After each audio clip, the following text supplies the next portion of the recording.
Hola, saludos a todos. Cuando el Papa o Emperador Romano dictó las bulas donde se adjudicaron por mandato divino y sin testigos presenciales la propiedad del planeta Tierra y de cada uno de nosotros, la Roma papal, en total connivencia con Venecia, mandaba a golpe de temor de Dios en el mundo occidental conocido. Al descubrirse oficialmente el Nuevo Mundo, América, a la vez que se fracturaba el maridaje papal con Venecia, dando lugar a que el poder de la nobleza veneciana pusiera rumbo a las Islas Británicas para sentarse definitivamente y hasta el día de hoy en la City de Londres, aquel contrato de propiedad otorgado supuestamente por Dios al Papa precisaba modernizarse para adaptarse a unos tiempos en que la Compañía Británica de las Indias Orientales por una parte y el acaparamiento de materias primas y demás con América y África por otra fueron las herramientas de expansión del Imperio Británico y del español. Si bien ya existían en el comercio mediterráneo leyes marítimas para regular el comercio y la navegación, la nueva ley del almirantazgo marítimo incluyó una particularidad que se sostiene hasta el día de hoy, porque no solo regulaba objetos y mercancías, sino también seres humanos. Digamos que en principio nadie tiene nombre, ¿no? Todos los nombres son falsos y carecen de significado porque uno llega al mundo y cuando lo deja lo hace sin nombre. Tú eres sin nombre, un rótulo que se te pone con propósito utilitario, ¿no? Propósitos utilitarios, no hay nada en un nombre. Solo hay dos ámbitos en el planeta, la tierra y el agua, la tierra y el mar, ¿no?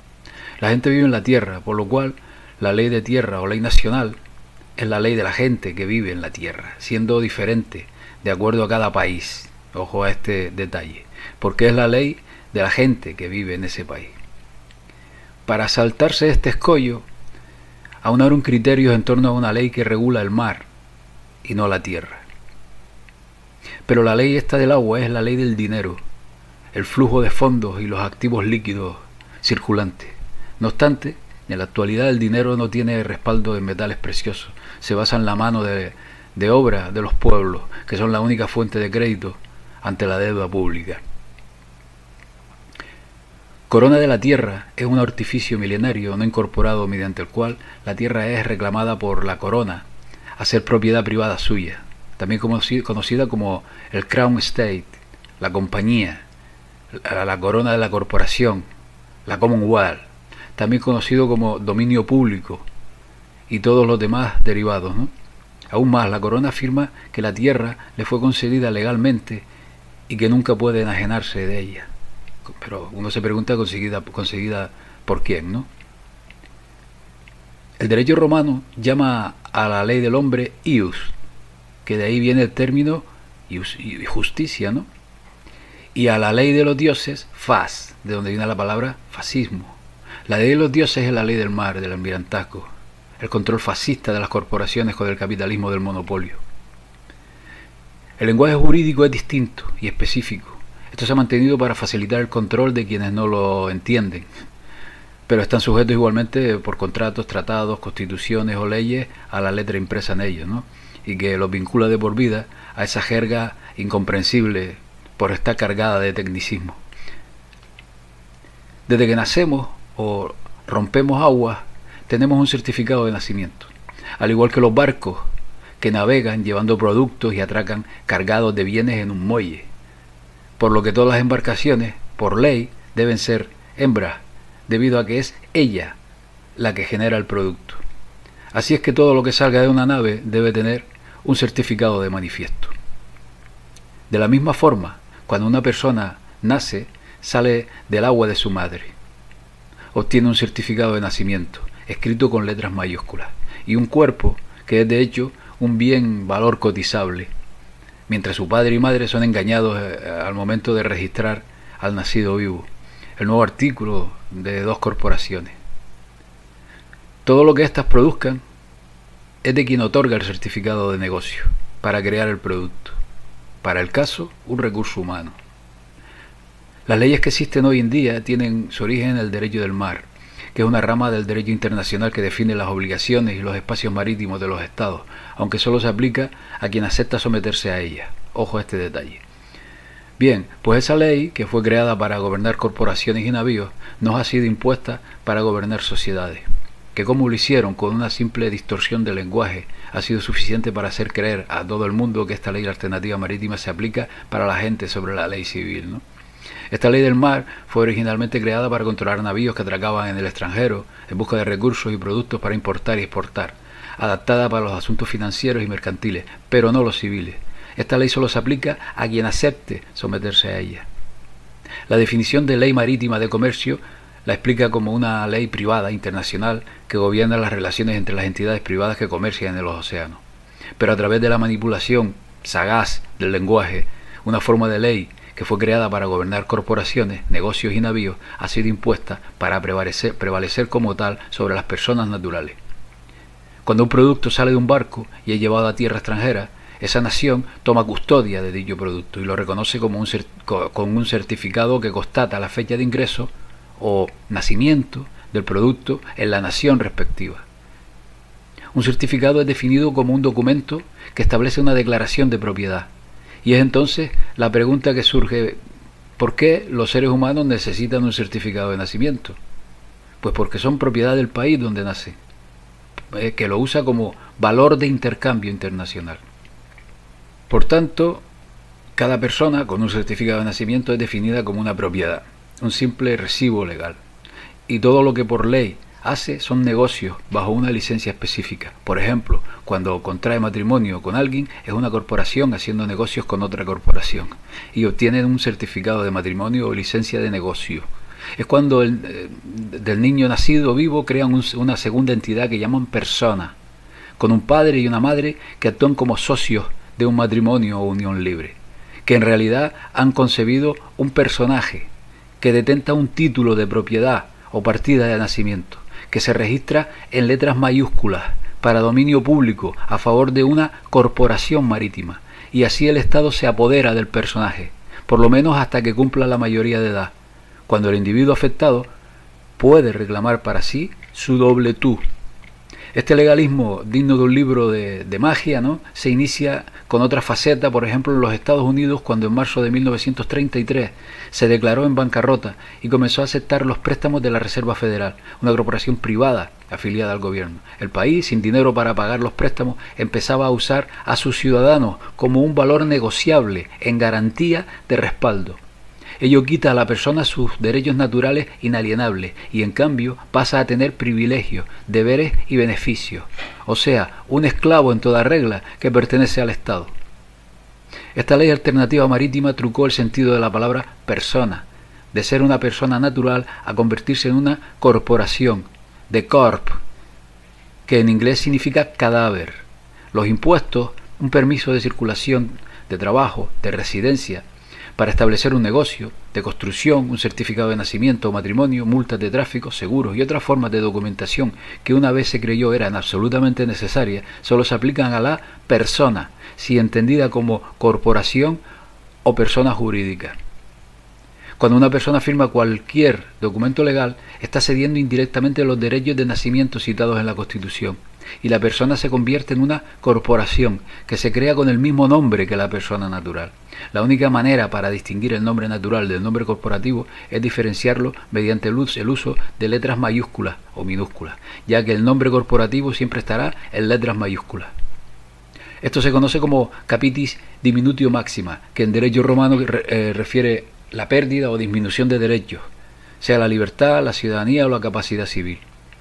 Bajo tal concepto, la libertad se obtiene como permiso condicionado por un superior, lo que no otorga liberación. Una persona puede tener libertad pero no liberación. La libertad requiere pedir permiso, obtener un pase o una licencia, que es un acuerdo dentro de la ley de quien lo emite. Por eso es que hay policías para respaldar la política de los políticos, que a su vez trabajan para los amos de las corporaciones. Al comprobar el nombre en un documento de identidad, pasaporte, seguridad social, tarjeta de crédito y cualquier otro documento oficial, este solo aparece en letras mayúsculas para representar la corporación que tiene el nombre de la persona, pero que no es tal, ¿no? Las leyes creadas para el control de la sociedad son aplicadas con lo que se llama la sociedad de la ley, La clave de este engaño es el hecho de que no somos por naturaleza miembros de esta sociedad de la ley. Por lo tanto, sus leyes no se aplican a personas naturales. Los jueces, abogados, procuradores, intendentes o lo que sea, hacen parte de esta sociedad, que a su vez, que a su arbitrio, ¿no?, ha creado su propio lenguaje o jerga, que es perversa y engañosamente aplicada para formar creencias y conceptos. De modo que básicamente todas exigencias de edad, infracciones y cualquier tipo de regla arbitraria, exceptuando el daño a otra persona o su propiedad, son normas que no aplican a la persona natural. El juego de la ley es solo una ilusión, por lo que es posible reclamar la libertad con que se nace, la cual solo tiene los límites que impone el libre albedrío. El certificado de nacimiento que se exige a la persona natural tiene el nombre en letras mayúsculas, que representan una corporación o doble tú de aquella persona, que está conectado a un fideicomiso a nombre de la corona, o sea, en última instancia, el Vaticano. Legalmente se nos considera una ficción, un concepto, una idea que se expresa con un nombre. Por tratarse de una persona jurídica no tiene conciencia. Legis ens, un ser artificial, un nombre palabra escrito en una hoja de papel para ser legalmente atado a perpetuidad, un barco flotando en el mar del comercio. La única salida para la persona natural es recuperar su entidad muerta, o corp, que significa cadáver en inglés, y que la corona creó, convertida en el fiduciario del fideicomiso, qui tu ses, y darse de baja de la ley marítima de comercio que la tiene en custodia. Es por eso que siempre se necesita la representación de un abogado cuando involucre asuntos legales, porque está muerta, ¿no? La ficción legal es una construcción en el papel, un fideicomiso mercantil. Cuando la persona natural recibe una factura o citación de un tribunal, es siempre en mayúsculas, similar a lo escrito en una lápida. Las letras mayúsculas literalmente significan muerte. Una ficción legal creada cuando alguien informó al gobierno que había un nuevo buque en la ciudad de nacimiento. Como una persona muerta no puede interactuar con empresas o con el Estado, la ficción legal lo hace. Es el segundo tú que a través de estas ficciones legales es engañado en el pago de impuestos, obtención de créditos y demás. Esto lleva a la deuda y al dinero.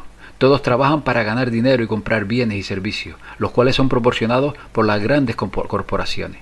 Pero de acuerdo a la ley, es solo una ficción legal que interactúa, ya que uno está declarado como muerto, simplemente convertido en siervo monetario que produce bienes y servicios para pagar la deuda del Estado. Ese trabajo está metido en un crédito corriente, que es deuda, y apenas permite al individuo retener una pequeña porción de su trabajo para cubrir necesidades básicas. Todos los gobiernos y países son ficciones, fabricadas y comúnmente aceptadas. En realidad nunca ha habido alguna vez gobierno, países, dinero o constituciones. Los países con deudas impagables, que en la práctica son casi la totalidad, resultan rescatados por los organismos internacionales de crédito, bajo el acuerdo de que las personas trabajen para producir bienes de intercambio con el fin de pagar los préstamos. Resultan pues garantía monetaria, a ser utilizada en la forma que la gran banca considere, para pagar la deuda y generar más dinero. Por tanto, la gente es vista como estando en custodia de la corona. Ello permite a las personas funcionar como un bien valor en el comercio y aceptar los beneficios proporcionados por el Estado, sin saber que por su trabajo son acreedores naturales del sistema. El juego de la ley es solo una ilusión, una forma de perversión del lenguaje que perpetúa el falso ser. Como la persona por naturaleza no es parte de la sociedad de la ley, sus leyes no se aplican a personas naturales. Resulta una ley distorsionada que adopta una estructura de creencias originalmente creada para asuntos mercantiles y financieros y no civiles. La persona natural solo es gobernada por su propia conciencia. Las leyes son creadas para el control social a través de la sociedad de la ley. En un tribunal o corte los derechos civiles no son protegidos. De facto, el juzgado y el demandante se encuentran en un navío, y todo lo que allí ocurre está bajo la ley marítima. El juez actúa como un capitán que resuelve una disputa mercantil entre las partes, y por ello, en cualquier juicio hay siempre una suma de dinero en juego que una vez pagada cierra el caso. La inmensa mayoría de gente no sabe que desde su nacimiento ha sido sometida a la ley marítima alternativa, algo posible gracias a la manipulación del lenguaje. Cuando se firma cualquier documento legal, se están cediendo derechos inalienables de nacimiento, y la persona natural se rebaja al estado de una persona artificial con título corporativo en letras mayúsculas. Esto es uno de los mayores engaños que se ha perpetrado a la humanidad, que nosotros por lo menos tengamos conocimiento, ¿no? Bien, es un tema complejo, un tema que hay gente que considera que no sirve de nada, pero también hay gente que incluso ha logrado salirse de esta ley, ¿no? Es complicado, no es nada fácil, pero ejemplos a ver los haylos. Y por supuesto que debe sopesarse si conviene a cada persona salirse o no, porque también conlleva hay que tener en cuenta qué futuro, qué manera de vida le espera a la persona que considere salirse, ¿no? Bueno, es un tema muy complejo, pero bueno, aquí más o menos lo he intentado hacer lo más fácil posible, cosa que no sé si he logrado, pero ahí queda. Pues nada, amigos, saludos y hasta la próxima.